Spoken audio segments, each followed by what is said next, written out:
Christopher, wieder bereit für wieder neue steirische Wörter? Und Natürlich, ich bin immer bereit. das letzte Mal haben wir ja schon den Tandler gehabt. Ja, das ist derjenige, der, glaube ich, den Müll aufgeräumt hat und dann verkauft hat überall sozusagen. Ja, genau. Wenn du bei so einem Tandler daheim gewesen bist, da hat schon passieren können, dass du einen Rostlamm herumsteuerst. Ich würde jetzt einfach mal raten, dass das ein altes Auto ist. Richtig. Na schau, immerhin, mein erster richtiger Begriff. Mit dieser Rostlamm, wenn sie dann noch funktioniert hat, hat man gut umschupfen können. Um mich ist herumschupfen, in dem Fall die Rostlauben, würde ich sagen, herumfahren einfach. Also nicht nur fahren, mit umschupfen meint man auch so ein bisschen Drift. Da hat schon passieren können, dass du dann einen Botschen kriegst. Und das ist ja eigentlich auch so ein Schuh, glaube ich. In dem Aber Fall nicht. In dem Fall würde ich jetzt fast zuordnen, dass das ein platter Reifen ist, also ein Platter. Richtig. Du machst die wirklich.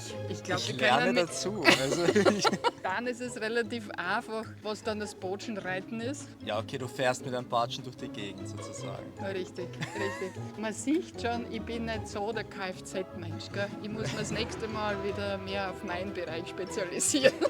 Aber dann bis zum nächsten Mal. Bis zum nächsten Mal.